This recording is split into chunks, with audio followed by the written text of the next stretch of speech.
జగన్ గారు ఏంటంటే కలాం గారు కళలు కలమన్నారు కానీ ఇలాంటి పగటి కళలు కలమన్నారు. అడుగులకు మడుగులతో గతంలో పనిచేశారు అధికారులు. అటువంటి అధికారులపై వాళ్ళకి సిద్ధాంతాలు అర్థం కావు. నింద వేసేవాడికి సిద్ధాంతాలు తెలియవు. నోటికి లైసెన్స్ అక్కర్లేదు, ఏది పడితే అది మాట్లాడవచ్చు. పవన్ కళ్యాణ్ గారు మాట్లాడే పదాలు అర్థం కావాలి. ఆయన చిత్తశుద్ధితో నిజాయితీతో చేసుకెళ్ళిపోతున్నారు ముందుకు. ఆయన స్పీడ్ వీళ్ళు అందుకోలేదు. నిద్రపోయేవాడికి మనం నిద్ర లేపచ్చు, నిద్రపోయినట్టు నటించేవాడికి ఏనుగులు తెచ్చి అనిపించిన వాడు లేవదు. పవన్ కళ్యాణ్ గారు వెరీ క్లియర్. ఆల్కహాల్ తాగాక కడుపులో ఉన్నటువంటి నులు పురుగులు ఇవన్నీ చచ్చిపోతాయి అనగానే, ఇంకా నీకు బుద్ధి రాకపోతే ఓటము నుంచి పాఠం నేర్చుకోకపోతే ఆ నాయకులకి అధికారం మదం తలకెక్కిపోయింది. ఆ మదం తలకెక్కిపోయేటప్పుడు మదించి మాట్లాడుతుంది. ఉత్తర భారతదేశం అంతా కూడా పవన్ కళ్యాణ్ గారి వైపు చూస్తుంది. భారత ప్రధాని అన్నారు పవన్ కళ్యాణ్. ఆయన ఒక తుఫాన్ లాంటి వాడు. గత ప్రభుత్వం సాధించిన గొప్ప ప్రగతి ఏంటంటే గంజాయి స్మగ్లింగ్. అందులో ఆంధ్రప్రదేశ్ నెంబర్ 1 చేసేసి గత ప్రభుత్వం అంతా చీకటి సామ్రాజ్యం. రాజకీయాలు ఎవరు సొత్తు కాదు. పవన్ కళ్యాణ్ గారిని మీరు గమనించేటట్టు సామాన్యుడి సేన, ఇది జనసేన. ప్రభుత్వ ఉద్యోగాలు రికమెండేషన్ డబ్బు ఉంటే కానీ రికమెండేషన్ లంచాలు లేకుండా ఉద్యోగం. ఈరోజు జనసేన మీద పవన్ కళ్యాణ్ గారు అంత నమ్మకం రావడానికి కారణం అన్నిటికంటే నాకు చాలా ఆనందాన్ని ఇచ్చిన ఒక అంశం దృష్టిలో అంటే ఈ ప్రశ్నలన్నీ మీరు సాక్షి పేపర్ చదివి నాకు సంధించినట్టు నాకు అనిపిస్తుంది. అది కనబడదు. వైసీపీ 2 జబ్బులు వచ్చాయి. మనకు కనబడదు, వినపడదు. నమస్కారం శివశంకర్ గారు. నమస్కారం. ముందుగా మీ గురించి, మీ కుటుంబ నేపథ్యం గురించి తెలుసుకోవచ్చా సార్? నేను కుగ్రామం నుంచే వచ్చిన వ్యక్తిని. శ్రీకాకుళం జిల్లాలో మారుమూల ప్రాంతం నుంచి. మా నాన్నగారు విలేజ్ డెవలప్మెంట్ ఆఫీస్గా పనిచేసేవారు. వెనుకబడిన ప్రాంతం నుంచి మధ్యతరగతి కుటుంబంలోంచి చదువుకొని విద్య మనల్ని మారుస్తుంది, జీవితాలు మారుస్తుందని బలంగా నమ్మి ఈరోజు నా ప్రస్తావన ప్రభుత్వ ఉద్యోగం నుంచి రాజకీయ ప్రస్తావన మరియు ఈరోజు ఏపీ ఎంఎస్ఎంఈ చైర్మన్గా ప్రస్తుతం నిర్వహిస్తున్నాను. సార్, మీరు రాజకీయాల్లోకి రావడానికి గల కారణాలు, రాజకీయాల్లో మీకు స్ఫూర్తి ఎవరు సార్? రాజకీయాల్లో రావడానికి ప్రధాన కారణం ఏంటి అంటే సామాజిక పరివర్తన జరగాలి అని బలంగా కోరుకున్న వ్యక్తులు. నాకు స్ఫూర్తి మాన్యవర్ కాన్షీరామ్ గారు, బహుజన్ సమాజ్ పార్టీ వ్యవస్థాపకులు. ఎందుకంటే ఓటు ద్వారా సమాజాన్ని మార్చొచ్చని ఏదైతే బాబాసాహెబ్ అంబేద్కర్ గారు చెప్పారో దానిని ప్రయోగశాల కింద ఉత్తరప్రదేశ్లో చేసి చూపించిన మహానుభావుడు మాన్యవర్ కాన్షీరామ్ గారు. ఆయనే నాకు స్ఫూర్తి. సార్, జనసేనతో మీ ప్రయాణం ఎలా ప్రారంభమైంది? జనసేనతో 2018 ఫిబ్రవరి 2ని పవన్ కళ్యాణ్ గారు వారు నన్ను జాయిన్ చేసుకోవడం. అంటే అంతకుముందు పవన్ కళ్యాణ్ గారు నేను మాట్లాడుకునేటప్పుడు వారు కలిసి పనిచేద్దామని చెప్పడం, నేను నా సర్వీసు ఒక సుమారు 6 years సర్వీస్ని రిజైన్ చేసి, ఎందుకంటే పవన్ కళ్యాణ్ గారి ద్వారా ఈ మార్పు సాధ్యమని బలంగా నమ్మిన వ్యక్తిని నేను. అందుకనే ఉద్యోగాన్ని కూడా వదులుకొని వచ్చాం. ఆ రకంగా నా ప్రస్తావన ఈ జనసేన పార్టీలో మొదలైంది. జనసేన సభ్యత్వం కార్యక్రమంపై మీ అభిప్రాయం సార్? ఇక్కడ జనసేన పార్టీ మీద ట్రస్ట్, విశ్వాసం, నమ్మకం, ఈ రెండు పవన్ కళ్యాణ్ గారి వ్యక్తిత్వం, పార్టీలోని సిద్ధాంతాలు, ఈ రెండు ప్రజల్ని చాలా ప్రభావితం చేశాయి.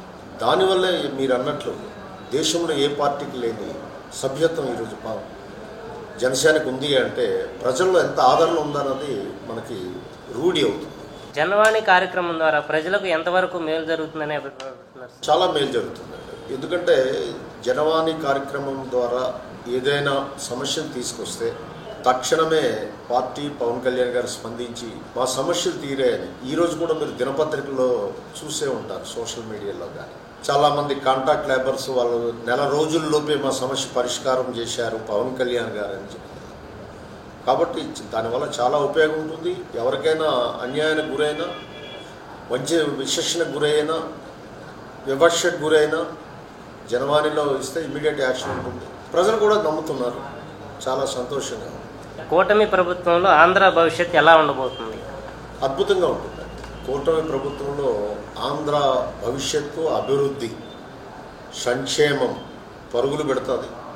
సో ఆంధ్ర మరొక్కసారి భారతదేశం, ప్రపంచ దేశాల్లోనే ఆంధ్రప్రదేశ్ పేరు మారుమవుతుంది. అంత మానవ వనరుల సంపద ఉంది ఆంధ్రప్రదేశ్లో. దానిని ముఖ్యమంత్రి చంద్రబాబు నాయుడు గారు కానీ, ఉప ముఖ్యమంత్రి పవన్ కళ్యాణ్ గారు కానీ సరైన రీతిలో గాడిలో పెట్టి ఆంధ్రాని ఆల్ఫాబెట్లో మొదటైతే భారతదేశ రాష్ట్రాలు ఆంధ్రప్రదేశ్ని మొదటి స్థానంలో తీసుకొస్తారని అయితే నాకు నమ్మకం. జనసేన అభిమానులందరూ 100% స్ట్రైక్ రేట్ వచ్చినందుకు చాలా సంతోషంగా ఉన్నారు. మీ ఫీలింగ్ ఏంటి సార్? నిజంగా చాలా గర్వం అనిపించింది నాకు ఆ రోజు. ఎందుకంటే భారతదేశంలోనే, ప్రపంచంలోనే ఏ పార్టీకి 100% స్ట్రైక్ రాలేదు. సో అది ఒక ప్రపంచ రికార్డు. దాన్ని బట్టి మనకు అర్థమవుతుంది ఏంటంటే పవన్ కళ్యాణ్ గారు జనసేన పార్టీ మీద ఈ రాష్ట్ర ప్రజలకు ఉన్న విశ్వాసం, నమ్మకం, ఆదరణ అన్నీ కూడా ఒకసారి రుజువయ్యాయి ఎలక్షన్స్లో. నిజంగా నేను చాలా గర్విస్తున్నాను. పవన్ కళ్యాణ్ గారితో మీరు జర్నీ చేశారు కదా, గెలవక ముందు, గెలిచిన తర్వాత కళ్యాణ్ గారిలో ఏమైనా మార్పులు గమనించారా? ఏం లేదండి, మార్పులు ఏం లేదు. ఆయన మొదట్లో మా ఇద్దరం కలిసి 2018 జనవరిలో ఎప్పుడో కలిసామండి. అప్పుడు ఎలా ఉన్నారో ఇప్పుడు అలాగే ఉన్నారు. అదే తన వ్యక్తిత్వం గొప్పతనం. ఎందుకంటే ఎంత ఎత్తుకెదిగినా ఒదిగి ఉండడం అన్నది ఆయన లక్షణం. మార్పులు అయితే ఏమి ఉండవండి. చూసేవాడికి మార్పులా కనిపిస్తుంది. ఎందుకంటే వాడి చూసే దృష్టిలో అంత తప్ప ఆయనలో ఏ రకమైన మార్పు నాకైతే కనపడలేదు. జనసేన నాయకులు, కార్యకర్తలు ఏమైనా గమనించారు? జనసేన నాయకులు, కార్యకర్తలు ఈ గెలుపు వచ్చిన తర్వాత మార్పులు, గెలవక ముందు కానీ మీరు గమనించిన మార్పులు ఏమైనా ఉన్నాయా? ఏం లేదు. జనరల్గా ఏమవుతుందంటే మా జనసేన నాయకులు కానీ, జన సైనికులు, వీర మహిళలు కానీ ఏంటంటే ఎక్కువ యువత ఉన్నటువంటి పార్టీ ఏదైనా ఉందంటే ఈ దేశంలో జనసేన పార్టీ. యువత ఎప్పుడు కూడా నిరంతరం యాక్టివ్గా ఉండాలని కోరుకుంటారు. ఈరోజు పవర్లోకి వచ్చాము కాబట్టి, గతంలో యాజిటేషన్ ఉద్యమాలు చేశాం, ఇప్పుడు అధికారంలో ఉన్నాం. ఆ వ్యత్యాసాన్ని అర్థం చేసుకోవడానికి మా వాళ్ళకి కొంత సమయం పడుతుంది, అంతే తప్ప మార్పు లేదు.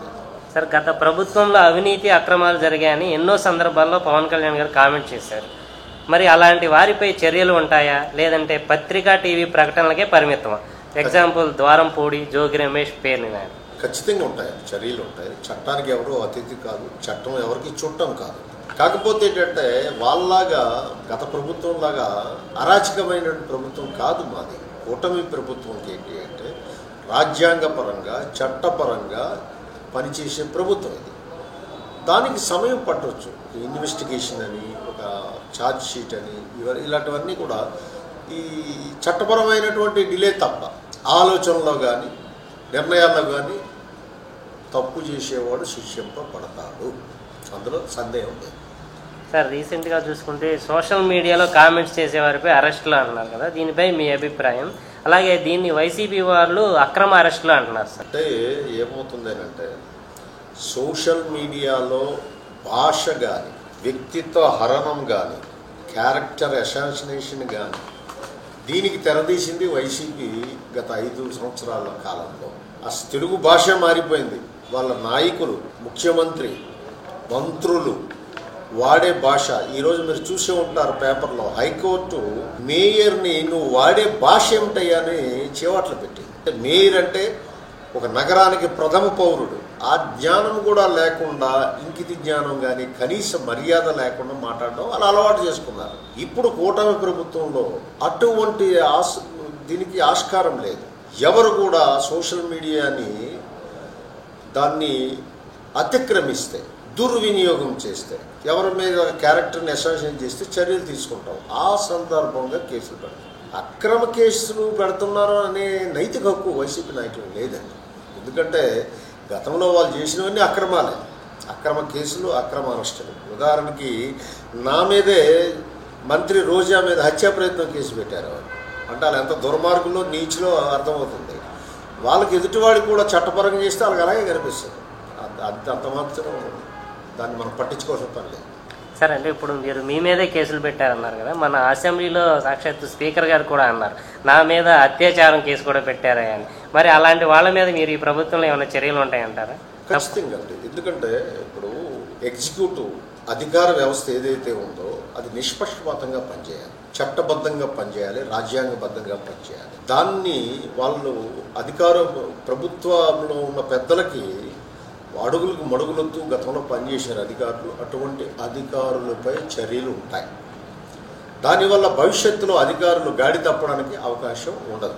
టీడీపీ అంటే కమ్మ, వైసీపీ అంటే రెడ్డి పార్టీలు అనే విషయం అందరికీ తెలిసిన విషయమే. మరి ఆ పార్టీలకు లేని కులముద్ర జనసేన పార్టీ కాపుల పార్టీ అని ఎందుకని వేస్తున్నారు సార్? ఇప్పుడు ఇది కాపుల పార్టీ కాదు, ఇది ఈ జనసేన పార్టీ అంబేద్కర్ భావజాలాలని తీసుకెళ్లే పార్టీ. అంబేద్కర్ గారి భావజాలంతో నడుస్తున్న పార్టీ ఏదైనా ఉందంటే ఈరోజు ఆంధ్రప్రదేశ్లో జనసేన పార్టీ. వాళ్ళకి సిద్ధాంతాలు అర్థం కావు, నింద వేసేవాడికి సిద్ధాంతాలు తెలియవు, బాబాసాహెబ్ అంబేద్కర్ ఆలోచన విధానం తెలియదు, నోటికి లైసెన్స్ అక్కర్లేదు, ఏది పడితే అది మాట్లాడవచ్చు, వాగొచ్చు, అలా వాగుతుంటారు. దాన్ని మేము పెద్ద పట్టించుకోమండి. ఈ పార్టీ సామాజిక పరివర్తన కోసం, సామాజిక మార్పు కోసం వచ్చిన పార్టీ. ఆ దిశగానే మేము ముందుకెళ్తున్నాం. కొంతమంది ఏదైనా సందు దొరికితే చాలు పవన్ కళ్యాణ్ గారిని ఒక వర్గానికి, ఒక మతానికి పరిమితం చేయాలని ప్రయత్నిస్తున్నారు. మరి అలాంటి వారిని మీరు ఎలా తిప్పికొట్టగలరు? ఏమవుతుందనంటే పవన్ కళ్యాణ్ గారు మాట్లాడే పదాలు అర్థం కావాలి. ఇప్పుడు నిద్రపోయేవాడికి మనం నిద్ర లేపచ్చు, నిద్రపోయినట్టు నటించేవాడికి ఏనుగులు తెచ్చి అనిపించిన వాడు లేవడు. అలా తయారయ్యారు ఈ నాయకులు. ఆయన సనాతన ధర్మ అని మొన్న అంశం లేవనెత్తితే హిందుత్వలోకి వెళ్తున్నారు పవన్ కళ్యాణ్ గారు. అంబేద్కర్ ఆలోచన విధానం అన్నారు. అంటే ఈ విమర్శకులకి సనాతన ధర్మ అంటే తెలియదు. అంటే సనాతన ధర్మ అంటే ఏంటి అంటే అది జీవన విధానము, ఒక మనిషి ఎలా జీవించాలి. నేను మీకు ఒక ఎగ్జాంపుల్ చెప్తాను. సనాతన ధర్మంలో ఒక పాయింట్ ఉంది. ఎదుట వ్యక్తి ఏ రకంగా మాట్లాడితే నువ్వు బాధపడతావో నువ్వు ఇతరులతో అలా మాట్లాడొద్దు అని చెప్తుంది సనాతన ధర్మం. అది మతానికి సంబంధం ఏంటో ఏ మతం వాళ్ళకైనా వర్తిస్తుంది. అంటే ఎదుటి వ్యక్తి నీతో మాట్లాడేటప్పుడు ఆయన ఏ రకంగా మాట్లాడితే నువ్వు బాధపడతానో ఆ పని నువ్వు చెయ్యి. అంటే సనాతన ధర్మని అర్థం చేసుకోలేదు. ఇస్లాంలో ఉంటుంది సనాతన ధర్మం, క్రిస్టియానిటీలో ఉంటుంది, బుద్ధిజంలో ఉంటుంది, హిందూజంలో ఉంటుంది. సనాతన ధర్మం అన్నది ప్రజలు ఎలా జీవించాలి, ఎలా నివసించాలి, ఏది చెయ్యాలి, ఏది చేయకూడదు అనేది it is nothing but code of conduct. అది పవన్ కళ్యాణ్ గారు. వీళ్ళకి అది అర్థం కాకపోతే ఏం చేయాలి? ఆయన్ని అర్థం చేసుకునే వేవ్ లెంగ్తీలు పెంచుకోవాలి. అంతకుమించి మేము చేయగలిగింది ఏం లేదు. పవన్ కళ్యాణ్ గారు వెరీ క్లియర్. సనాతన ధర్మ ఉంటే అరాచకాలు తగ్గుతాయి, మానవుల మధ్య సుహృద్భావ వాతావరణం ఏర్పడుతుంది అన్న ఉద్దేశంతో ఆయన సనాతన ధర్మాన్ని పాటించాలని చెప్తున్నారు తప్ప హిందుత్వ వేరు, మతం గురించి ఆయన ఏం మాట్లాడలేదు. ఆయన ఎప్పుడూ ఒక మాట అంటుంటారు, వీళ్ళకి వినిపిస్తుందో కనిపిస్తుందో నాకు అర్థం కావటం లేదు. మన మతాన్ని మనం ప్రేమించాలి, ఎదుటి మతాన్ని కూడా గౌరవించాలి అని. అది వీళ్ళకి చేత కాదు. కాబట్టి విమర్శకులు ఏదైనా విమర్శ చేయొచ్చు, దాన్ని పెద్ద పట్టించుకోవాల్సిన అవసరం లేదు. సార్, అంబేద్కర్ వాదిగా సనాతన ధర్మంపై మీ అభిప్రాయం? అంటే ఇక్కడ అంబేద్కర్ వాదిగా సనాతన ధర్మము అంటే అంబేద్కర్ వాదానికి విరుద్ధం కాదండి సనాతన ధర్మం. ఎందుకు అంటే సనాతన ధర్మము అన్నది ఒక వ్యక్తి సమూహము ఎలా నివసించాలి, జీవించాలని చెప్పేది. అంబేద్కర్ వాదం కూడా అదే కదా.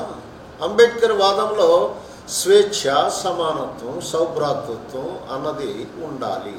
ఆ సౌభ్రాతృత్వాన్ని పెంపొందించేదే ఈ సమానత్వం. ఆ సమానత్వాన్ని పెంపొందించేదే ఈ సనాతన ధర్మం. కాబట్టి అంబేద్కర్ వాదానికి కాంట్రాడిక్ట్ కాదు సనాతన ధర్మ. ఎందుకంటే అంబేద్కర్ గారు బుద్ధిజం తీసుకున్నారు. బుద్ధిజమే ధర్మ పాలసీ అని అశోకుడు ఆ రోజు ప్రవేశపెట్టాడు. ధర్మ పాలసీ అంటే ఏంటంటే దట్ ఈజ్ ఆల్సో ప్రజలు ఎలాగ ఉండాలి, ఎలా జీవించాలి అనేది. ఇది మన కల్చర్లో అంతర్భాగమే, కొత్తగా సృష్టించింది కాదు. అంబేద్కర్ గారి భావానికి ఇది ఏమాత్రం విరుద్ధం కాదు, అందులో అంతర్భాగమే అని నా అభిప్రాయం. పవన్ కళ్యాణ్ గారు చేసిన మంచిని చూపించడం మానేసి సోకాల్డ్ మీడియా అవనివ్వండి, సోషల్ మీడియాలో కొంతమంది అవనివ్వండి, ఆయనకి సంబంధం లేని విషయాలకు ఆయన్ని లాగి ప్రభుత్వాన్ని ఇబ్బంది పెట్టాలని చూస్తున్నారు. మరి అలాంటి వాటిని మీరు నియంత్రించగలిగే చట్టాలు ఏమైనా తీసుకొస్తారు ఈ ప్రభుత్వంలో? ఖచ్చితంగా అండి. ఎందుకంటే ఈ డిఫేమేషన్లు ఇలాంటివన్నీ చేసి తద్వారా లబ్ధి పొందాలి అనేటువంటి ఆలోచన ఉన్న వాళ్ళకి మీకు కంట్రోల్ చేసే బాధ్యత ప్రభుత్వం మీద ఉంది, అది చేస్తాం. రెండవది ఏంటంటే, మీరు ఇందాక అన్నారు మంచిది చెప్పకుండా ఏదో తీస్తున్నారు. వినేవాడు లిజనింగ్లో తేడా ఉంటుందండి. సో ఆల్కహాల్ ఒక సెమినార్ అవుతుంది. ఒక చిన్న కథ మీకు చెప్తాను. సెమినార్లో ఆల్కహాల్ వల్ల నష్టాలన్నీ చెప్తున్నాడు వక్త. ఆయన ఆల్కహాల్ తాగాక కడుపులో ఉన్నటువంటి నులుపురుగులు ఇవన్నీ చచ్చిపోతాయి అనగానే అది ఒకటి మాత్రమే ఆడికి అర్థమైంది, మిగతాది ఏది అర్థం కాదు. సెలెక్టివ్ లిజనింగ్ అంటారు. పవన్ కళ్యాణ్ గారు మాట్లాడేది ఏది కూడా అందులో నెగిటివ్ వీళ్ళు అన్వయించుకొని తీసుకుంటున్నారు తప్ప పాజిటివ్ ఆయన చేసే యాక్టివిటీస్ కానీ కార్యక్రమాలు కానీ డైజెస్ట్ చేసుకోలేకపోతున్నారు. ఎందుకంటే ఆయన చిత్తశుద్ధితో నిజాయితీతో చేసుకెళ్ళిపోతున్నారు ముందుకి. ఆయన స్పీడ్ వీళ్ళు అందుకోలేరు. అందుకోకపోతే ఏం చేయాలి? ఆయన మీద ఏదో ఒక బురద చల్లాలి. అయినా సరే ఆయన అవి పట్టించుకునే నాయకుడు కాదు. ఆయన చైనీస్లో ఒక ప్రోవర్బ్ ఉంటుంది, తన మీద రాళ్ళు విసిరితే దొంగిపోయే రకం కాదు ఆయన. ఆ రాళ్ళునితో పాటు ఆ రాళ్లతోనే ఒక పెద్ద దుర్భేద్యమైన కోట నిర్మించుకునే వ్యక్తిత్వం పవన్ కళ్యాణ్ గారిలో ఉంది. అది వాళ్ళు అర్థం చేసుకోవాలి. రీసెంట్గా చూసుకుంటే మళ్ళీ మేము అధికారంలోకి వస్తాము, మీ ఎంత చూస్తాము అన్నారు జగన్ గారు. ఆ వ్యాఖ్యలు సబబేనా? జగన్ గారు ఏంటంటే కలాం గారు కళలు కలమన్నారు, కానీ ఇలాంటి పగటి కళలు కలమన్నారు. ఆయన నిద్రలో ఎలాగా కళలు రావట్లేదు. నిద్రలో ఆయన భయం వస్తుంది, నేను ఇన్ని అరాచకాలు చేశాను ఏమవుతుందా అని. పగటిపూట ఇలాంటి కళలు కంటున్నాడు, మళ్ళీ అధికారంలోకి వస్తాను, వీళ్ళందరికీ అంతు తెలుస్తాను, ఈ చూస్తాను. అధికారం దేనికైనా ఇస్తారు ప్రజలు? ప్రజలకి మంచి చేయాలని. ఇంకా నీకు బుద్ధి రాకపోతే, ఓటము నుంచి పాఠం నేర్చుకోకపోతే ఇంకా నిన్నెవడు బాగు చేయలేడు. ఈ రాష్ట్ర ప్రజలు ఆల్రెడీ నీకు మార్గం చూపించారు, నీ గమ్యం చూపించేశారు. ఇంకా మళ్ళీ నువ్వు రావడం అన్నది పగటి కళ మాత్రమే. అధికారంలోకి వస్తే మీ అంత చూస్తా అనే నాయకులకి అధికారం ఇచ్చారు, అభివృద్ధి అంటే ఎలా ఉంటుందో చేసి చూపిస్తా ఉంటున్నా మీ నాయకుడికి తేడా ఏంటి సార్? అది పాజిటివ్ యాటిట్యూడ్కి నెగిటివ్ యాటిట్యూడ్. ఎందుకంటే ఆ నాయకులకి అధికారం మదం తలకెక్కిపోయింది. ఆ మదం తలకెక్కిపోయేటప్పుడు మదించి మాట్లాడుతున్నారు. మా నాయకుడికి ఏమిటి అంటే అధికారం బాధ్యత, జవాబుదారీతనం, అకౌంటబిలిటీ, ఇవన్నీ కూడా పరిపూర్ణంగా ఉన్నటువంటి నాయకుడు ఈయన. అందుకు ఈయన ప్రజలకు ఏం చేయాలి, ప్రజల్ని ఎలా ముందుకు తీసుకెళ్ళాలి, అభివృద్ధి చేయాలి, పౌర సమాజం ఎలా నిర్మాణం చేయాలని నిరంతరం ఆలోచిస్తుంటారు ఈయన. నెగిటివ్ యాటిట్యూడ్ లేని వ్యక్తి. కాబట్టి ఈ రెండు భిన్న ధృవాలండి, వాటిని మనం కంపేర్ చేయలేము. పవన్ కళ్యాణ్ ఒక సినీ హీరో అనే వాళ్ళకి ఇప్పుడు అభిమానులు ముందు ఆయన సినిమాల కోసం ఎదురు చూసేవాళ్ళం ఇంతకుముందు, ఇప్పుడు ఆయన పొలిటికల్ స్పీచ్ కోసం ఎదురు చూస్తున్నాం అని అంటున్నారు జనం. మరి దీనికి కారణం ఏమనుకుంటారు? అంటే పవన్ కళ్యాణ్ గారిని పూర్తి స్థాయి రాజకీయ నాయకుడు అనుకోవచ్చా? ఖచ్చితంగా పవన్ కళ్యాణ్ గారిలో సినిమా హీరోగా అభిమానులు ఉన్న వాళ్ళు ఎప్పుడో కన్వర్ట్ అయిపోయారు, పొలిటికల్ ప్రాసెస్లోకి వచ్చేసారు అందరూ. ఎందుకంటే సినిమా హీరోగా చూడలేదు, భవిష్య నాయకుడిగా చూస్తున్నారు, భవిష్యత్తుకి మార్గదర్శిగా చూస్తున్నారు, భవిష్యత్తుకి దిక్సూచిగా చూస్తున్నారు. కాబట్టి ఆయన ఏం మాట్లాడతారు, రేపు ఏం మాట్లాడబోతున్నారు, ఆయన మాట్లాడితే దానిలో బరువు ఉంటుంది, బాధ్యత ఉంటుంది, అవకాశం ఉంటుంది. దానికోసం చూస్తున్నారు. జన సైనికులే కాదు, ఈ రాష్ట్ర ప్రజలందరూ చూస్తున్నారు. ఇక్కడ గమనించాలి, మీరు ఒక జన సైనికులు అంటున్నారు, కాదు, ఆంధ్ర రాష్ట్ర ప్రజలు ఇప్పుడు ఈ మధ్యకాలంలో ఉత్తర భారతదేశం అంతా కూడా పవన్ కళ్యాణ్ గారి వైపు చూస్తుంది, ఏం మాట్లాడతారు. సో ఆయన దినదిన ప్రవర్ధమానం చెందుతున్నాడు నాయకుడుగా, ఈ రోజు జాతీయ నాయకుడిగా అవతరించబోతున్నారు. ఇవన్నీ ఎలాగా సాధ్యమయ్యాయంటే ఆయన చిత్తశుద్ధి, నిజాయితీ, కఠోర పరిశ్రమ, సమాజం యందు నిబద్ధత, ఇవన్నీ ఆయన్ని నాయకుడిగా చేశారు. మొన్న 16-17 తారీఖు మహారాష్ట్రలో క్యాంపెయిన్కి వెళ్ళారు పవన్ కళ్యాణ్. అది చూస్తే మన ఆంధ్రాలో పిఠాపురం ఏరియానా అన్నట్టుగా అనిపించింది. అంటే ఇప్పుడు ఆయన్ని మిగతా రాష్ట్రాల వాళ్ళు కూడా ఆరాధించడానికి కారణం సనాతన ధర్మం అనుకోవచ్చా? అంటే మీకు కరెక్టే మీరు అన్నది. షోలాపూర్లో అయితే నేను కూడా చూశాను, సుమారు 5 లక్షల మంది దాటి ఉన్నారు ప్రజలు. సో ఆంధ్రప్రదేశ్లో మరిపించింది మహారాష్ట్ర. అంటే అర్థం ఏంటి? ఆ వ్యక్తి నాయకత్వం మీద నమ్మకం, ప్రగాఢ విశ్వాసం. సో ఈ వ్యక్తి మోడీ గారు కూడా సాక్షాత్ భారత ప్రధాని అన్నారు. పవన్ కళ్యాణ్ ఆయన ఒక తుఫాన్ లాంటి వాడు. అంటే ఆయన శక్తిని గుర్తించారు భారత ప్రధాని శ్రీ నరేంద్ర మోడీ గారు. ఆయన నాయకత్వాన్ని కొనియాడారు. ఇది దేశమంతా ఈరోజు గమనిస్తుంది. కాబట్టి ఆంధ్ర సరిహద్దులు దాటి ఆయన నాయకత్వం విస్తరిస్తుంది. అది మేమంతా గర్వపడతాం. జనసేన నాయకుడిగా నేనైతే మాత్రం చాలా గర్విస్తున్నాను. ఆంధ్రప్రదేశ్ అనేది 2014లో ఏర్పడింది. ఉమ్మడి ఆంధ్రప్రదేశ్ నుంచి విడిపోయి అప్పటి ప్రభుత్వం అవనివ్వండి, గత ప్రభుత్వం అవనివ్వండి, సెంట్రల్ గవర్నమెంట్ నుంచి ఏదన్నా నిధులు తేవాలంటే గత ప్రభుత్వం సిబిఐ ఎంక్వైరీలు అయిన భయపడి వెళ్ళేవాళ్ళు కాదు. అంతకుముందు ప్రభుత్వం ఉన్నప్పుడు సాక్షాత్తు ప్రధానమంత్రి గారే వచ్చి మట్టి చూపించి వెళ్ళారు. కానీ ఈ రోజున అడగకుండానే ఆంధ్రప్రదేశ్కి ఏదన్నా కావాలంటే నిధుల వర్షం కురిపిస్తున్నారు. అంటే దీని వెనకాల ఉన్న మహోన్నత శక్తి పవన్ కళ్యాణ్ అంటారా? అంటే జనరల్గా ఏమవుతుందనంటే ఇక్కడ మ్యూచువల్ ట్రస్ట్ అనేది చాలా ఇంపార్టెంట్.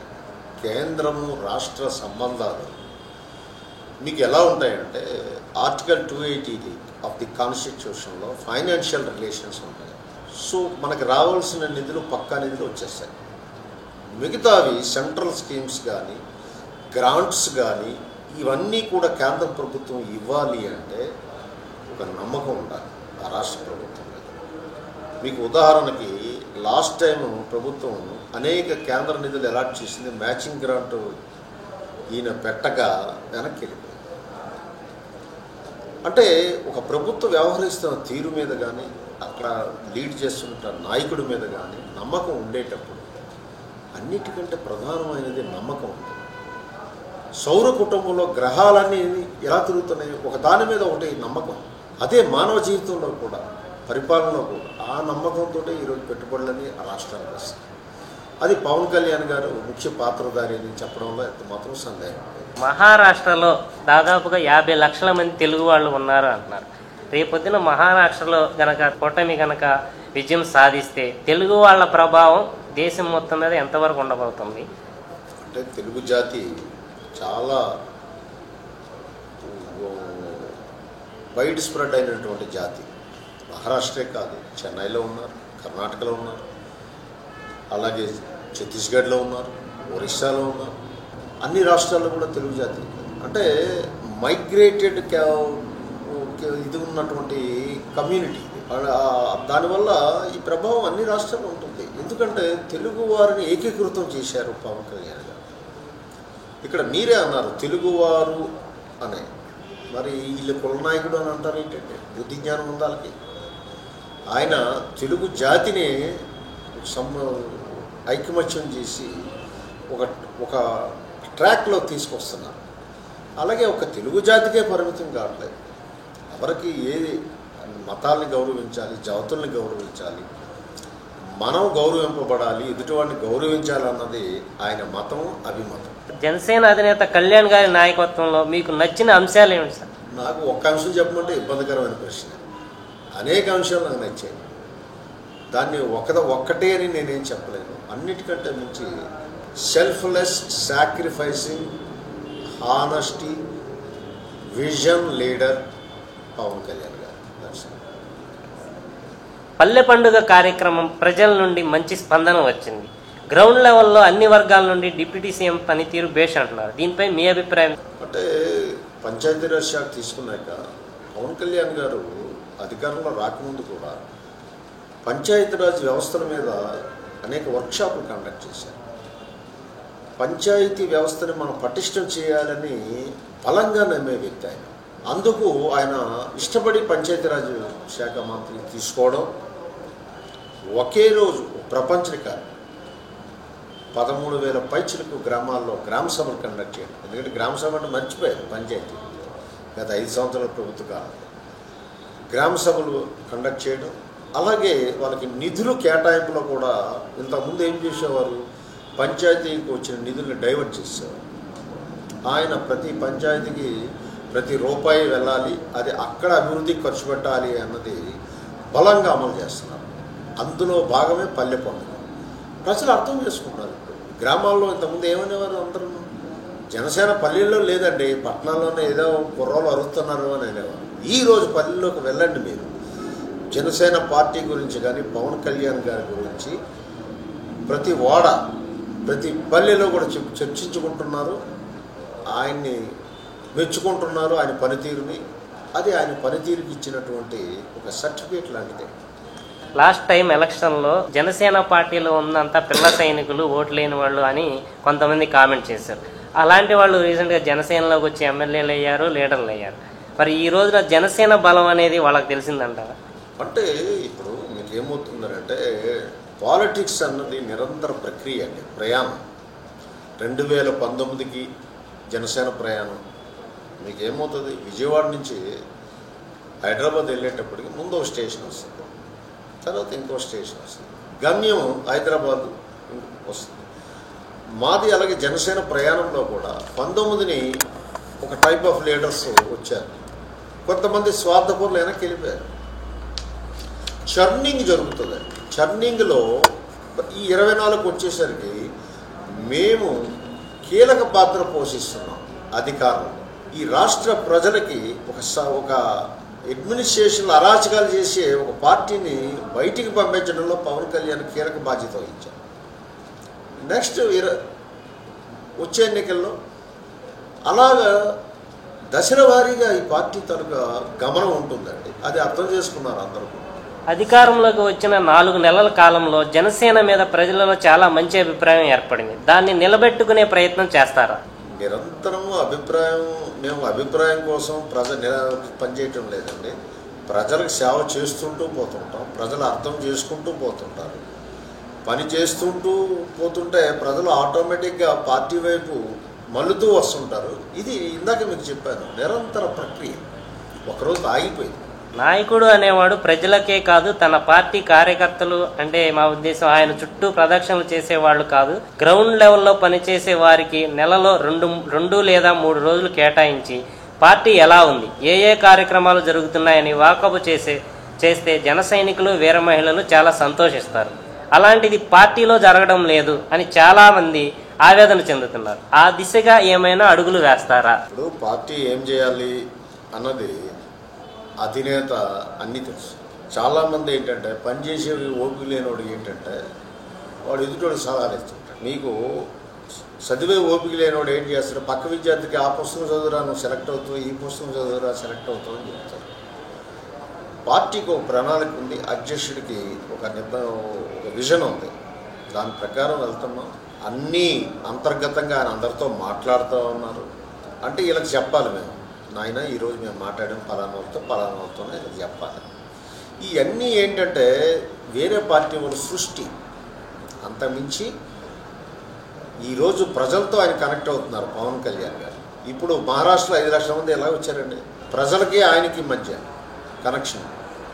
అంటే నూతన రాజకీయ ప్రక్రియని ఆయన అమలు చేస్తున్నారు. అది అర్థం చేసుకోలేక ఈ అవాకులు చవాకులు కోతలు ఎనబడుతుంటాయి తప్ప వాస్తవం లేదు. జనసేన పార్టీ అధినేత క్షేత్రస్థాయిలో పర్యటిస్తూ ఆయన మార్పు చూపిస్తున్నారు ప్రజలకు మేలు చేసే విధంగా. మీ నియోజకవర్గంలో ఉన్న ప్రధాన సమస్యలు ఏంటి, మీ మార్పు పాలన ఏ విధంగా ఉండబోతుంది? అంటే జనరల్గా ఏంటంటే ప్రతి నియోజకవర్గం మీద కూడా ఆయన మార్పు పాలన ఉంటుంది, అందులో డౌటే లేదు. ఎందుకు అంటే అన్నిటికంటే మించి అవినీతి ఎక్కడ జరిగినా సరే భయపడుతున్నారు ఈరోజు. ఎందుకంటే పవన్ కళ్యాణ్ గారు దృష్టి పడిందంటే చాలా తేడా పడుతుంది. ఆ మార్క్ అన్ని నియోజకవర్గాలు వచ్చాయి. ప్రభుత్వ యంత్రాంగం నిర్లిప్తతో ఉంటే మొన్న గట్టిగా ఎస్పీలని డీజీపీని కూడా ఆయన మందలించారు, ఇలా ఉంటే కుదరదని. అంటే అర్థం ఏంటి, ప్రతిదీ కూడా గమనిస్తున్నారు, ఎక్కడ లోపం జరిగితే అక్కడ ఇమ్మీడియట్గా స్పందిస్తుంది. ఆ 2 ఉండేటప్పుడు మార్క్ ఆటోమేటిక్గా ఉంటుంది. మీ భవిష్యత్ కార్యాచరణ ఎలా ఉండబోతుంది? నా భవిష్యత్ ఏం లేదు, నేనేదో ఆశించి రాలేదు ఈ పార్టీలోకి. పవన్ కళ్యాణ్ గారి ద్వారా సమాజానికి మంచి జరగాలన్నటువంటి ఉద్దేశంతో అంబేద్కర్ గారి ఆలోచన విధానంతో వెళ్ళే పార్టీ కాబట్టి నేను గతంలో బహుజన సమాజ్ పార్టీలో పనిచేసిన వ్యక్తిగా ఈ పార్టీలో ఆయనతో ప్రయాణం మొదలుపెట్టాను. ఆయన ఏ పాత్ర ఇస్తే ఏ పాత్ర పోషించమంటే ఆ పాత్ర పోషిస్తాను, చిత్తశుద్ధితో, త్రికరణ శుద్ధితో, నిజాయితీ. ఇదే నా భవిష్యత్ పాత్ర. ఎంఎస్ఎంఈ అంటే ఏమిటి? ఎంఎస్ఎంఈ యువత భవిష్యత్ తీర్చిదిద్దడానికి ఏ విధంగా ఉపయోగపడుతుంది? యాక్చువల్గా ఎంఎస్ఎంఈ అంటే మైక్రో, స్మాల్, మీడియం ఎంటర్ప్రైజెస్, అంటే సూక్ష్మ, చిన్న, మధ్య తరహా పరిశ్రమల అభివృద్ధి కార్పొరేషన్ సంస్థ. ఈ చిన్న, సూక్ష్మ, మధ్య తరహా అంటే 1 కోటి రూపాయల ఇన్వెస్ట్మెంట్ ఉంటే అది సూక్ష్మ అవుతుంది. 5 కోట్లు ఉంటే ఇన్వెస్ట్మెంట్ అది చిన్న తరహా. అలాగే 50 కోట్లు ఉంటే మధ్య తరహా. ఈ రకంగా క్లాసిఫికేషన్. ఇది ఏమిటి అంటే ది ఎంఎస్ఎంఈ యాక్ట్ 2006 కేంద్ర ప్రభుత్వం చట్టం చేసింది. ఆ చట్ట ప్రకారము ఇది దేశవ్యాప్తంగా అమలు చేస్తున్నటువంటి చట్టం. అందులో భాగంగా ఈ పాలసీ వచ్చింది. దీని ప్రకారం ఏమిటి అంటే ఔత్సాహిక పారిశ్రామికవేత్తలు ప్రభుత్వ ఉద్యోగాలు ఇవ్వడం అనేది సాధ్యం కాదు. ఉదాహరణకి సంవత్సరానికి ఎంతోమంది ఇంజనీరింగ్ గ్రాడ్యుయేట్స్ వస్తారు, ఎంబీఏ గ్రాడ్యుయేట్స్ వస్తారు, పోస్ట్ గ్రాడ్యుయేట్స్ వస్తారు. వీళ్ళందరూ ప్రభుత్వ ఉద్యోగాలు కల్పించడం ఏ ప్రభుత్వానికి సాధ్యం కాదు. అది కేంద్ర ప్రభుత్వం అని, రాష్ట్ర ప్రభుత్వం. సో వాళ్ళందరూ కూడా ఏంటంటే ఈ పరిశ్రమలు పెట్టి వాళ్ళు ఎదుగుతూ 10 మందికి ఉద్యోగ కల్పన చేసే దిశగా ఆర్థిక అభివృద్ధితో పాటు వాళ్ళ అభివృద్ధి, అలాగే ఉద్యోగ కల్పన, ఈ ఆశయాలు అన్నింటినీ కూడా పరిపూర్ణ చేయడానికి కోసం ఈ ఎంఎస్ఎంఈ పాలసీ అనేది ప్రభుత్వం తీసుకొచ్చింది. దీని ముఖ్య ఉద్దేశం అది. ఎంఎస్ఎంఈ చైర్మన్గా యువతకు మీరు ఇచ్చే సలహాలు, సూచనలు? యువతకు నేను ఎప్పుడూ ఒకటే చెప్తాను, థింక్ డిఫరెంట్లీ. స్టీఫెన్ కోఫీ ఆయన ఒక మాట చెప్తుండేవాడు ఎప్పుడు కూడా పర్సనాలిటీ డెవలప్మెంట్. ఆయన ఏం చెప్తారు అంటే యూ కెన్ విన్ అనే ఒక పుస్తకంలో ఆయన ఏం చెప్తారంటే successful people do the things differently అంటాడు. విజయవంతమైనటువంటి ప్రజలు వాళ్ళు చేసే పనులు డిఫరెంట్గా ఉంటాయి, అంటే వేరేగా ఉంటాయి. అంటే రొటీన్గా చేస్తే రొటీన్ రిజల్ట్స్ వస్తాయి. అలాగే ఆలోచన విధానంలో కూడా యువతని మీరు వేరేగా ఆలోచన చేయండి. పరిశ్రమలు నెలకొల్పడానికి మంచి సానుకూలత ఉంది భారతదేశంలోన, ముఖ్యంగా ఆంధ్రప్రదేశ్లో. ఆ అవకాశాలని అందిపుచ్చుకోండి అని ఎంఎస్ఎంఈ చైర్మన్గా ఈ ఆంధ్రప్రదేశ్ యువతకి, మహిళలకి, ఎంటర్ప్రెన్యూర్స్కి, అలాగే వివిధ గ్రూప్లో ఉన్న ప్రజలందరికీ కూడా, ముఖ్యంగా దళితులకి, ఎందుకంటే దళితులు పరిశ్రమల ఏర్పాటులో చాలా వెనుకబడి ఉన్నారు, వ్యాపారాల్లో వెనుకబడి ఉన్నారు. వీళ్ళందరినీ కూడా నేను కోరేది ఏమిటి అంటే ఈ పాలసీని ఉపయోగించుకొని మీరు మంచి పారిశ్రామికవేత్తలు కండి అనేది మీ ద్వారా పిలుపునిస్తాను. సార్, ఎంఎస్ఎంఈ గురించి చాలామందికి సరైన అవగాహన లేదు. అటువంటి వారి కోసం అవగాహన సదస్సులు పెట్టే ఆలోచన ఏమైనా ఉందా? ఖచ్చితంగా అండి.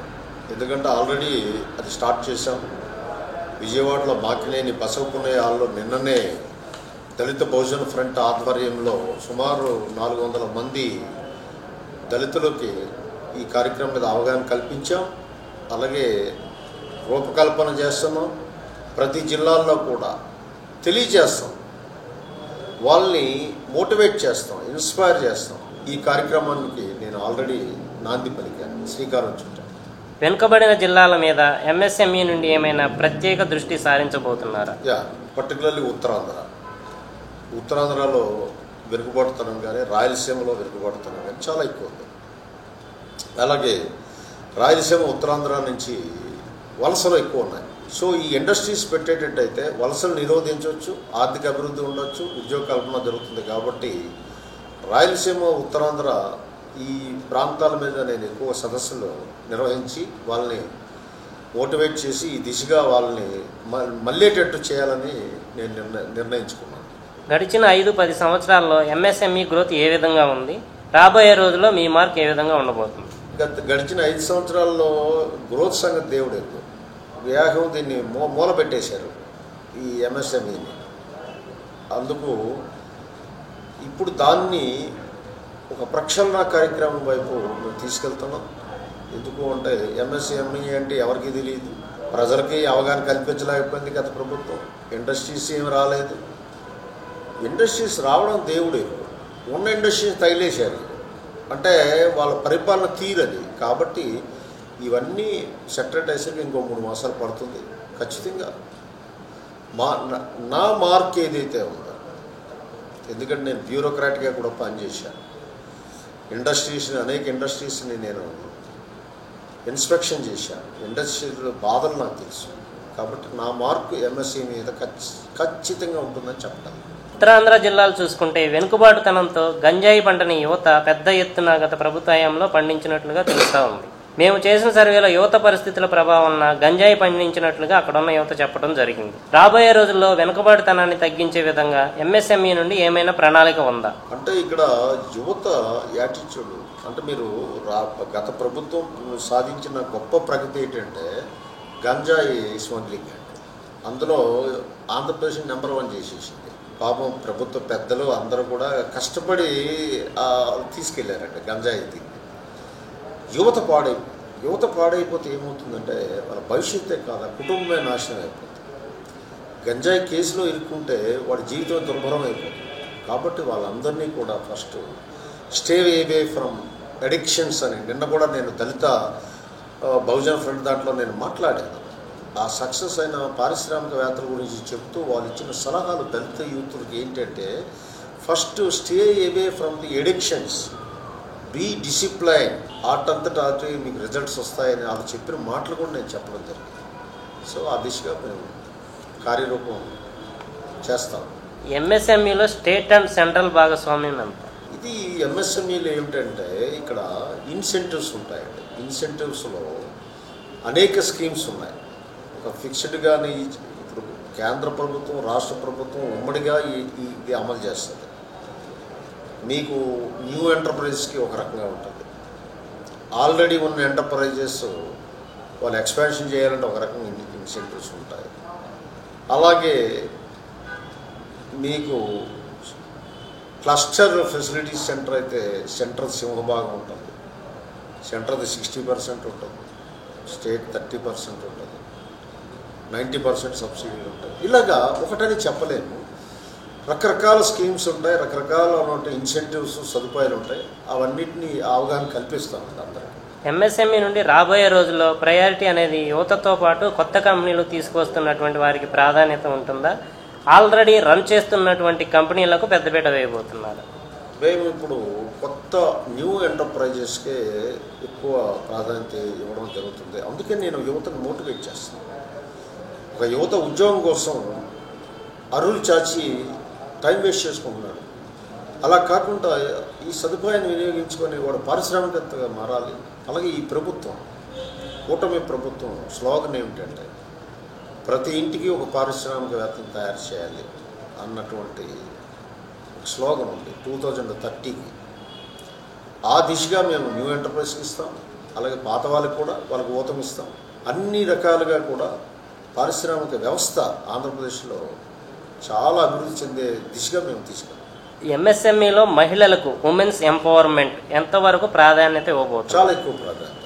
మహిళలకి ఏంటంటే ఆల్మోస్ట్ వేరే వాళ్ళకి 25% క్యాపిటల్ సబ్సిడీ ఉంటే మహిళలకి ఎస్సీ ఎస్టీస్తో సమానంగా అదనంగా 10% వస్తుంది. సో మహిళలకి ఇది చాలా సువర్ణ అవకాశం. మహిళా పారిశ్రామికవేత్తలు ముందుకు రావాలి. ఎందుకంటే సక్సెస్ అయిన మహిళా పారిశ్రామికవేత్తలు అనేక మంది ఉన్నారు. వాళ్ళని ఆదర్శంగా తీసుకొని మీరు ఈ అవకాశాలు వినియోగించుకొని మహిళా పారిశ్రామికవేత్తలుగా మారవలసిన అవసరం ఉందని మీ ద్వారా నేను తెలియజేస్తాను. సార్, మాకున్న అవగాహన మేర జిల్లాకి ఒక నోడల్ అధికారి అంటారు. ఈ నోడల్ ఆఫీసర్ని జిల్లాకి ఒకరిని నియమిస్తారా, ప్రాంతాల వారీగా నియమిస్తారా? యాక్చువల్గా దానికి డిపార్ట్మెంట్ ఉందండి. డిపార్ట్మెంట్ని కూడా సంస్కరించే పనిలో చర్చలు జరుగుతున్నాయి. ఈ విషయమే ఇప్పుడే మీకు నేను చెప్పలేను. త్వరలో అవన్నీ విధి విధానాలు బయటకు వస్తాయి.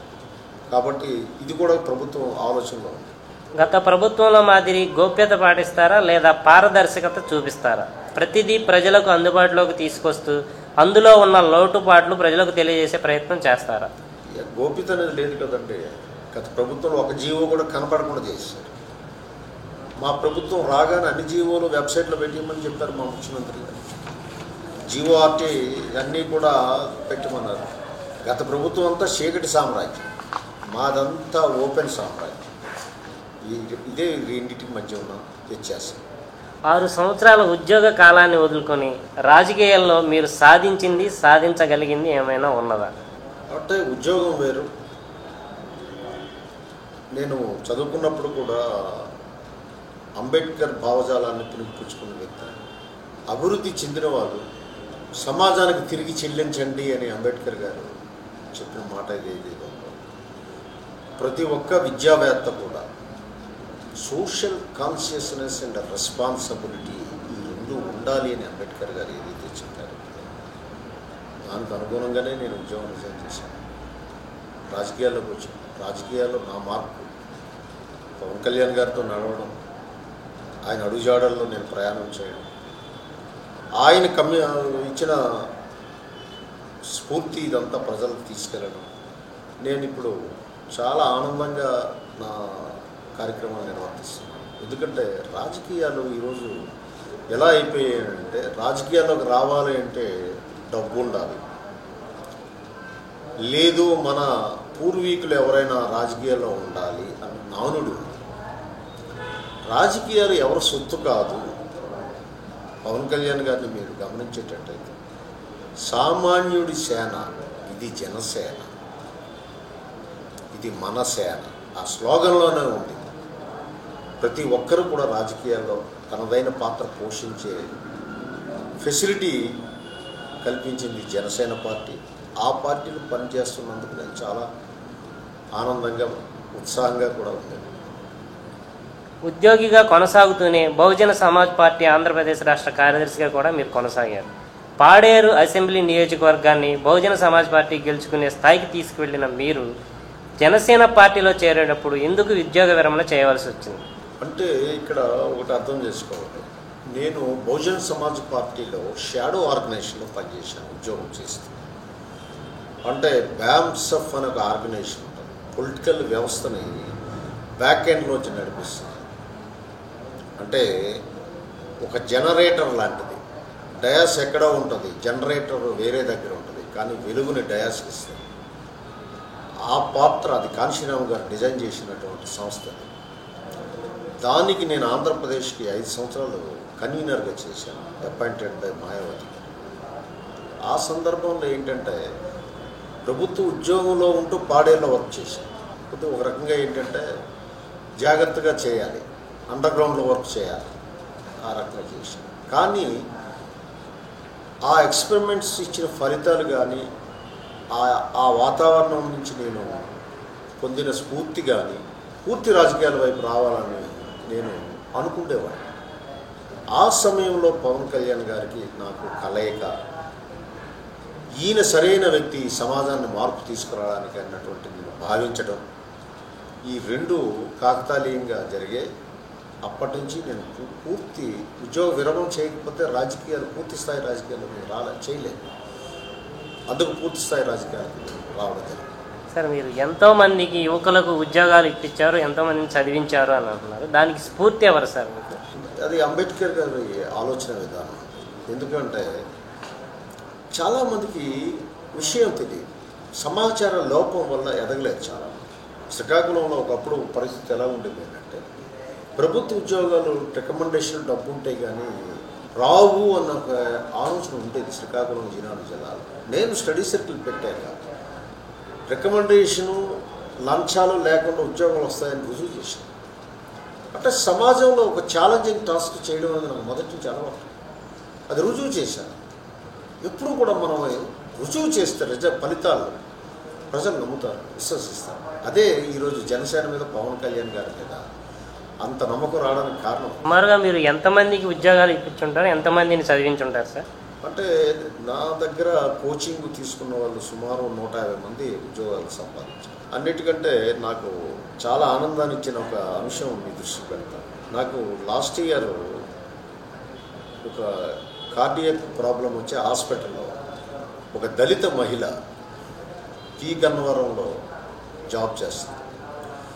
ఆమె నాకు దగ్గర ఉన్నటువంటి వ్యక్తి, అంటే నా కోచింగ్లో నాతో ఇన్వాల్వ్ వ్యక్తికి ఫోన్ చేసి, సార్తో నేను అర్జెంటుగా మాట్లాడాలి అంటే నేను నా రూమ్లో ఐసీయూ నుంచి రూమ్లోకి వచ్చాను. ఆమె నాతో మాట్లాడేటప్పుడు వెక్కి వెక్కి ఏడ్చింది. సార్, మీ వల్లే నేను ఈరోజు ఉద్యోగాలు ఉన్నాను, మీ ఆరోగ్యం బాగుండాలి, ఆ దేవుణ్ణి ప్రార్థిస్తున్నాను, ఎంతోమంది మీ నుంచి లబ్ధి పొందాలని అంటే నాకు అది చాలా ఆనందదాయకమైన సంఘటన అనిపించింది. సో అంటే డెస్టినీ, గాడ్ ఇంకా నాకు పాత్ర ఏదో ఉంది. అందుకే నాకు కార్డియక్ ప్రాబ్లంని ఎర్లీగా తెలియజేశాడు నాకు. సో నేను ఇంకా సేవ చేయాలన్నటువంటి ఉత్సాహంతో ఇప్పుడు పనిచేస్తాను. సార్, ఆమె ఎవరో మీకు తెలుసా ఆమె చెప్పేదాకా? యా, అంటే ఆమె నా కోచింగ్ వచ్చి చదువుతునేటప్పుడు నిరాశతో మాట్లాడేది.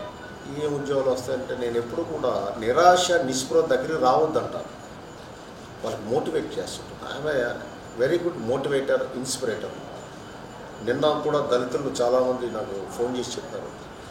ఒక అతను అయితే మా రోమాలు నిక్కపొడి చేయండి మీ స్పీచ్ వినగానే అన్నారు. దట్ ఈజ్ ఆల్ మై, నేను నాకు అంత ప్రభావితం చేస్తున్నాను అంటే నాకు అదృష్టం, భగవంతుడు ఇచ్చినటువంటి అదృష్టం. సార్, బహుజనవాదం, వామపక్ష భావజాలం, ఇప్పుడు సనాతన ధర్మం, ఇలా బహుముఖ ప్రయాణం ఎంతవరకు రాణిస్తుంది అనుకుంటున్నారు? అంటే ఇక్కడ ఏమవుతుందంటే ఎక్స్పెరిమెంటేషన్ సొసైటీ, బహుజనవాదం అది మా జనసేనవాదం తేడా లేదు. బహుజనవాదం ఎక్కడి నుంచి వచ్చింది, మూలం ఏది, అంబేద్కర్ వాదం. ఇక వామపక్షవాదం అన్నది ఏంటంటే మేము ఒక ఎన్నికల్లోనే పొత్తు పెట్టుకున్నాం. నేను ఎప్పుడు వామపక్షాల వైపు నేను మలలా. పార్టీ ఎందుకు పొత్తు పెట్టుకున్నది ఏంటంటే పవన్ కళ్యాణ్ గారు చాలా దూరదృష్టితో ఆలోచించారు. ఎందుకంటే ప్రజల కోసం ఉద్యమాలు చేస్తారు, వీళ్ళు చట్టసభలో ఉండాలని చెప్పేసి వాళ్ళతో పొత్తు పెట్టుకుంటే వాళ్ళు ఎలా చేశారో అదంతా ప్రజలకు తెలుసు. ఇప్పుడు సనాతన ధర్మము అన్నది ఇది వాదం కాదు, ఇది ధర్మము. వేల సంవత్సరాల నుంచి మనం కొత్త కనిపెట్టిన వాదం కాదు. వేల సంవత్సరాల నుంచి ఈ భూగోళం మీద జీవనాలు వచ్చినప్పటి నుంచి ఉన్నటువంటి సనాతన ధర్మం. అందుకు బహుజనవాదము, సనాతన ధర్మము ఈ రెండు పెద్ద తేడా లేదు. ఈ రెండు కలయికతోనే మేము ముందుకెళ్తాం. ఖచ్చితంగా ఒక నూతన ఒరవడి కానీ, నూతన మార్గదర్శకత్వం కానీ ఈ రాష్ట్రానికి కానీ దేశానికి కానీ పవన్ కళ్యాణ్ గారు ఇవ్వబోతున్నారని గర్వంగా చెప్తాను. సార్, ఇంకా 10 ఏళ్ల పాటు చంద్రబాబు గారే ముఖ్యమంత్రిగా కొనసాగాలి అని పవన్ కళ్యాణ్ గారు నిన్న చట్టసభను ఉద్దేశించి ప్రసంగించినప్పుడు అభిప్రాయం వ్యక్తపరిచారు. అసలు పవన్ కళ్యాణ్ గారు రాజకీయ పయనంలో సాధించదలుచుకున్న లక్ష్యం ఏమిటి? జనరల్గా ముఖ్యమంత్రి గౌరవనీయులు నారా చంద్రబాబు నాయుడు గారు చాలా ఎక్స్పీరియన్స్డ్ విజనరీ లీడర్ అన్నది ఆంధ్ర రాష్ట్రం కదా, భారతదేశంలో తెలుసు. సో ఇప్పుడు అధికారంలోకి వచ్చిన ఈ 4 మాసాల్లో ఈ వ్యవస్థలను ఎలా గాడిలో పెడుతున్నారు, ఆయన ఎంత కఠోర పరిశ్రమ చేస్తున్నారో అందరూ చూస్తున్నారు. విజయవాడలో వరదలు వచ్చినప్పుడు కూడా ఆయన ఆరోగ్యాన్ని లెక్క చేయకుండా ఆయన తిరిగిన తీరు కానీ ఇవన్నీ. సో ఇటువంటి నాయకత్వంలో ఈ రాష్ట్రం బాగుపడుతుందని పవన్ కళ్యాణ్ గారు ఆ భావాన్ని వ్యక్తం చేశారు. ఇక్కడ పవన్ కళ్యాణ్ గారు ఏ రోజు కూడా ఆయన స్వార్థం కోసం పార్టీ పెట్టలేదు. దయచేసి గమనించాలి. నేను సీఎం అవ్వాలని కన్నే కంటే ఈ రాష్ట్ర ప్రజలు అభివృద్ధి చెందాలి, బాగుపడాలన్న దానికి ఆయన ఎక్కువ ప్రయారిటీ ఇస్తారు. నెంబర్ 1. రెండోది, తనతో పార్టీలో కూడా అంతర్గత అనేక సార్లు చెప్పడం జరిగింది, నాతో 25 సంవత్సరాలు ప్రయాణం చేసేవాళ్ళే రండి ఈ పార్టీలోకి.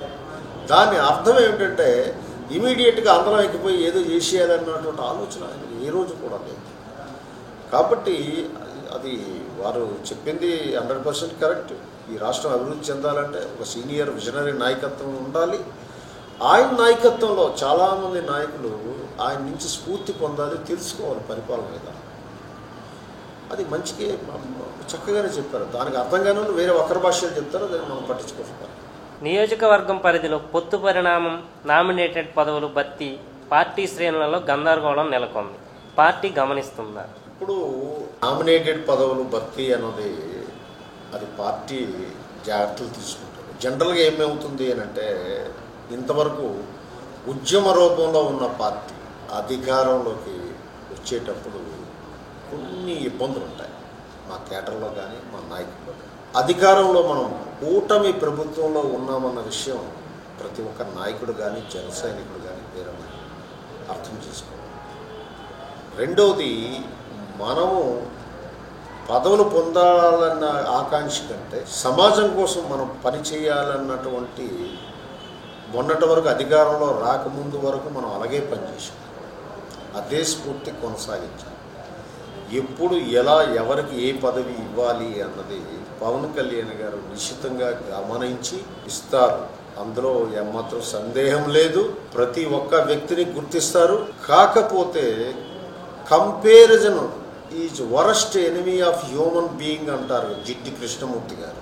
తెలుగుదేశం ప్రభుత్వంతో కంపేర్ చేసుకొని ఇలాంటి అనవసరమైనటువంటి స్ట్రెస్, ఆందోళనకు గురి కావద్దు అని మీ ద్వారా మా వాళ్ళకి తెలియజేస్తున్నాం.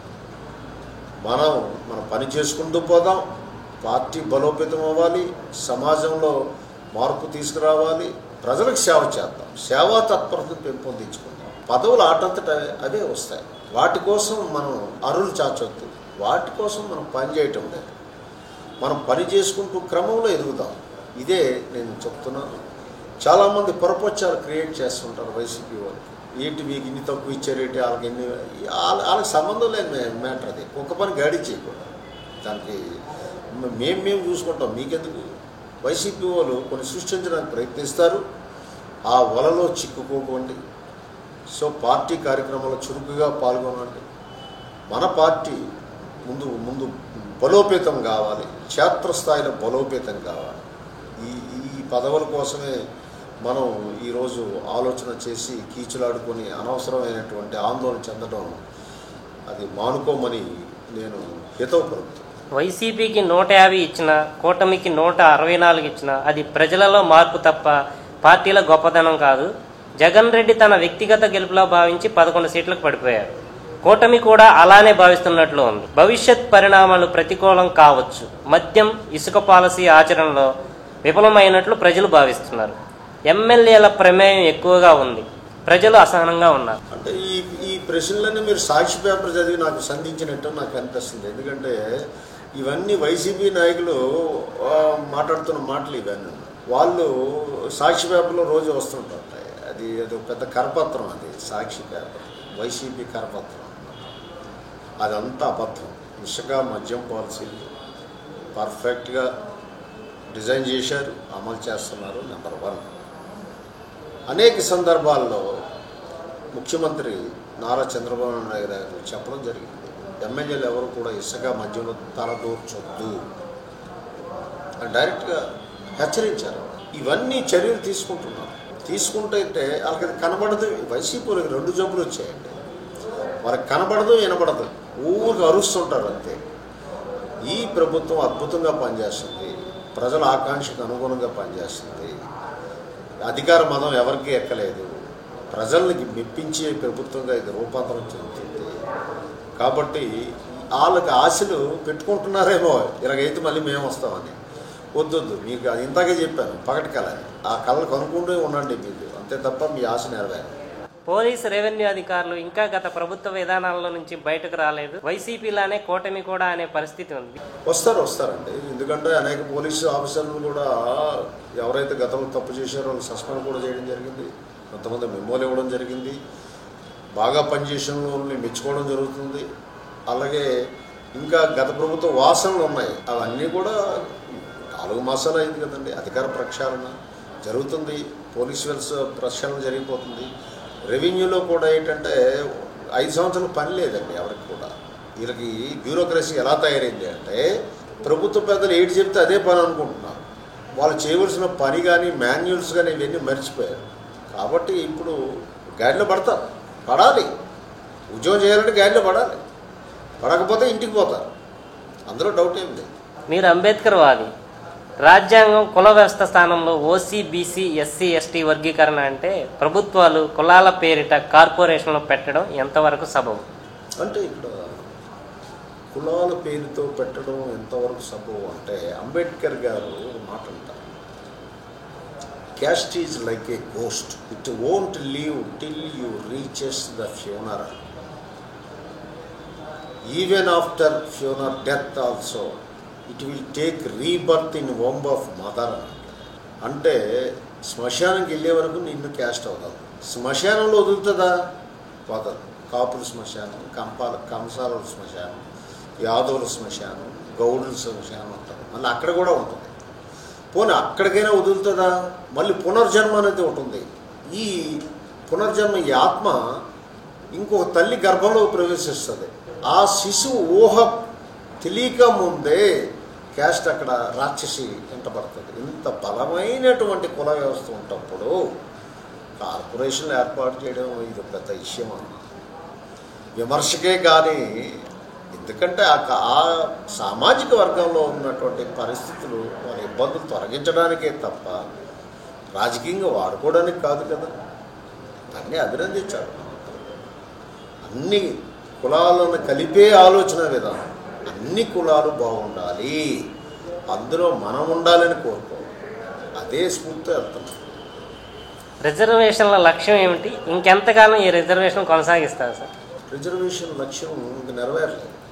ఇంకా నెరవేర్చిన అంత వరకు ఇది కొనసాగిస్తాం. రెండవది, ఇప్పుడు అందుకే కదా నిన్న నేను వర్క్షాప్లో కూడా చెప్పాను. నేను ఇప్పుడు మోడర్న్ యువత ఏమనుకుంటుందంటే, మాకు ఈ రిజర్వేషన్ దేనికి ఉపయోగపడుతుంది? అడ్మిషన్కే. పాస్ చేయలేదు రిజర్వేషన్, నువ్వు చదివితేనే పాస్ అవుతావు. అది రిజర్వ్డ్ కేటగిరీ అందరూ కూడా అర్థం చేసుకుంటున్నారు. కాబట్టి ఎప్పుడైతే సోషల్ ట్రాన్స్ఫర్మేషన్ జరుగుతుందో ఆటోమేటిక్గా రిజర్వేషన్ వైపు ఎవరో వెళ్ళరు. అంతవరకు మనం ఈ రిజర్వేషన్స్ని తీరవలసినటువంటి అవసరం. మీరు బుద్ధిస్ట్ కదా, సనాతన ధర్మం అంటే ఏమిటి? సనాతనం హిందుత్వంకి చెందినదా? బౌద్ధ ధర్మం సనాతన ధర్మంకి తేడా ఏమైనా ఉందా? సనాతన ధర్మం అంటే ఏం లేదండి. బౌద్ధ ధర్మంలో సనాతన ధర్మంకి ఏంటంటే, మీకు ఏమో ఈరోజు 5 సంవత్సరాల క్రితం ఒక ధర్మం ఉంటుంది, ఈరోజు ఒక ధర్మం ఉంటుంది. ఇది 5 సంవత్సరాల క్రితం ఉన్నది సనాతన ధర్మం అవుతుంది ఈ రోజుకి. అంటే అందులో మంచిని క్యారీ ఫార్వర్డ్ చేసుకుంటూ ముందుకెళ్ళడమే సనాతన ధర్మ. బౌద్ధ మతం ఏమిటి అంటే, అది హిందూ మతంలో ఉన్నటువంటి కుల వ్యవస్థ, క్యాస్ట్ స్ట్రక్చర్ మీద వచ్చినటువంటి ఒక రెవల్యూషన్. గౌతమ్ బుద్ధుడు, అందులో కూడా ధర్మం ఉంది. గౌతమ్ బుద్ధ ఒక మాట అంటాడు, ధర్మపాద గ్రంథములో 4వ వాల్యూంలో చెప్తాడు. ఏమిటి అని అంటే, మనందరము మన ఆలోచనలకి ప్రతిరూపం, మన ఆలోచనలతోనే మన జీవితాలు ముందుకు సాగుతాయి. ఒక మంచి ఆలోచనలతో ఒక మంచి మనదైన ప్రపంచాన్ని నిర్మిద్దాము అంటాడు.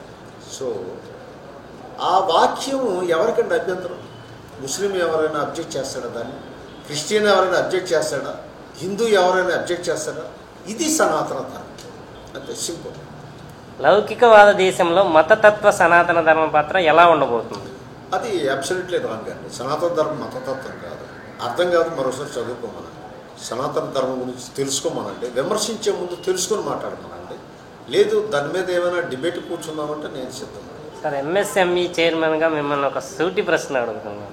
ఏపీ ఎంఎస్ఎంఈ ఏర్పాటైన తర్వాత మీరు 3వ చైర్మన్. మొదటి 2 కూడా వ్యాపార రంగం నుంచి రాజకీయ రంగం నుంచి వచ్చిన వ్యక్తులు. మీరు మాత్రమే బ్యూరోక్రసీ నుంచి వచ్చిన వ్యక్తి. పారిశ్రామికంగా గత 5 ఏళ్లుగా వెనక్కి నెట్టివేయబడి సూక్ష్మ మధ్యతరగతి పారిశ్రామిక రంగంలో అవసాన దశలో ఉన్న పరిస్థితి. కూటమి ప్రభుత్వం కీలకమైన ఎంఎస్ఎంఈ చైర్మన్ బాధ్యతలను మీకు అప్పగించడం వెనుక ముఖ్య ఉద్దేశం ఏమిటి? ప్రధానంగా పరిశ్రమల గురించి నాకు పూర్తి అవగాహన ఉందండి. ఎందుకంటే నా సర్వీస్లో అనేక వేల పరిశ్రమల్ని నేను ఇన్స్పెక్షన్ చేశాను. సో పరిశ్రమలు ఎదుర్కొంటున్న లోట్లు కానీ పాట్లు కానీ అవన్నీ కూడా పూర్తి అవగాహన ఉన్న వ్యక్తి. అలాగే నేను ఒక అధికారిగా పనిచేశాను. సో అధికారిగా నేను అనేకమైనటువంటి ప్రతికూల పరిస్థితుల్లో కూడా ఉత్తమ అధికారిగా, మంచి ఉన్నత లక్ష్యాన్ని చేరుకునే అధికారిగా నాకు గుర్తింపు ఉంది బ్యూరోక్రాట్లో. అలాగే చాలా చిత్తశుద్ధి నిజాయితీగా ఉద్యోగం చేసిన సంగతి పాలకులకు తెలుసు. ఇవన్నీ దృష్టిలో పెట్టుకొని అన్నిటికంటే ముంచి యువతని ఇన్స్పైర్ చేసే కెపాసిటీ భగవంతుడు నాకు ప్రసాదించాడు. మోటివేట్ చేస్తే యువతని మోటివేట్ చేయడం. ఎందుకంటే నేను స్టడీ సర్కిల్ ఇప్పటికి కూడా నా దగ్గరకు వస్తున్న వాళ్ళకి సివిల్ సర్వీస్ కోచింగ్ గైడ్లైన్స్ ఇస్తుంటాను, group public service commission guidelines ఇస్తుంటాను. నాకు అది ప్యాషన్. యూత్ని మొబిలైజ్ చేసి మోటివేట్ చేయడం ప్యాషన్ ఉంది నాకు. అది పవన్ కళ్యాణ్ గారికి బాగా తెలుసు. బహుశా అందుకు వాళ్ళిద్దరూ అనుకుని చంద్రబాబు నాయుడు గారు, పవన్ కళ్యాణ్ గారు ఈయనైతే సరైన వ్యక్తి, ఎందుకంటే ఇది నిద్రావస్థలో ఉంది, ఈయనైతే చేస్తాడని అని నాకు ఇవ్వడం జరిగిందని నేను అనుకుంటున్నాను. ఏ ఉద్దేశంతో ఇచ్చారో ఆ ఉద్దేశం నెరవేరేటట్టు నేను పనిచేస్తాను. ఎందుకంటే గతంలో చైర్మన్స్ మీరే చెప్పారు, సంవత్సరానికి 2 సార్లుగా వచ్చారట ఈ ఆఫీస్కి. బట్ నేనైతే ఎప్పుడు వచ్చినా ఆఫీస్కి వస్తున్నాను, ఏం జరుగుతుంది వాచ్ చేస్తున్నాను, మానిటర్ చేస్తున్నాను.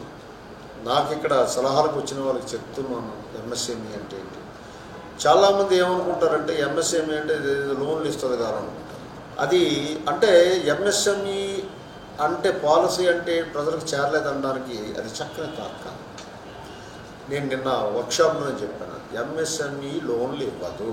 ఎంఎస్ఎంఈ ఇండస్ట్రీ పెట్టే వారికి ఒక వాతావరణం క్రియేట్ చేస్తుంది, గైడ్ చేస్తుంది. మీ తరపున మీ ఇండస్ట్రీ పెట్టినంత వరకు మీకు చుట్టూ ఒక రక్షక కవచం లాగా ఉంటుంది. ప్రభుత్వం నుంచి ఇన్సెంటివ్స్ ఏవైతే ఉన్నాయో అవి వచ్చేటట్టు బాధ్యత వహిస్తుంది. ఇవన్నీ చెప్పండి.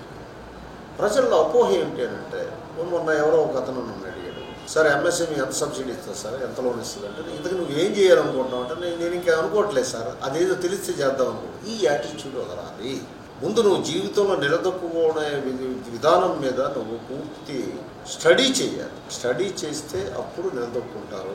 ఇది మీకు టెక్నికల్ ఇన్పుట్ కానీ అడ్మినిస్ట్రేటివ్ ఇన్పుట్ కానీ ఇవన్నీ కూడా ఎంఎస్ఎంఈ డెవలప్మెంట్ కార్పొరేషన్ చేస్తుందని మీ ద్వారా ప్రతి ఒక్కరికి కూడా నేను తెలియజేస్తూ, మీరు ఎదగండి, పారిశ్రామికవేత్తలుగా మారండి, ఆంధ్రప్రదేశ్ అభివృద్ధిలో మీరు పాల్గొనవచ్చు.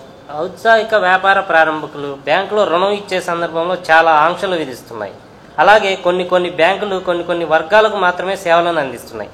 బ్యాంకింగ్ వ్యవస్థలో తలెత్తుతున్నటువంటి అవస్థలను అధిగమించడానికి ఎంఎస్ఎంఈ కార్పొరేషన్ బ్యాంకింగ్ రంగాన్ని, బ్యాంకింగ్ రుణ సదుపాయాలు లాంటి వ్యవస్థను ఎందుకు రూపొందించలేదు? అంటే ఇప్పుడు ఎంఎస్ఎంఈ బ్యాంకింగ్ వ్యవస్థ రూపొందించదండి. మీరు చెప్పిన దాంట్లో వాస్తవం ఉంది. కొంతమంది బ్యాంకర్స్ ఈ అడ్డంకులు ఇవన్నీ చేస్తున్నారు. అయితే మేము ఏంటంటే ఆ బ్యాంకింగ్ వాళ్ళతో అందరితో కూడా మీటింగ్స్ అవన్నీ పెట్టి ఎక్కడ ఏ ఇబ్బంది ఉన్నా సరే ఇమ్మీడియట్ ఇంటర్ఫేర్ అయ్యి ఆయనకు ఇబ్బంది లేకుండా ఆ బ్యాంకర్స్తో మాట్లాడి అది చేయడమే ఎంఎస్ఎంఈ తరం. ఏ కార్పొరేషన్ అయినా, ఏ ప్రభుత్వ పథకమైనా ప్రజలకు ఆర్థిక సాయం అందిస్తుంది అనే భావన బలంగా ప్రజానీకంలో ఉంది. ఎంఎస్ఎంఈ కూడా అలాగే ఔత్సాహిక వ్యాపార ప్రారంభకులకు ఆర్థిక సాయం అందిస్తుందా? ఆర్థిక సహాయం ఇక్కడ ఇదే అర్థం చేసుకోవాలి.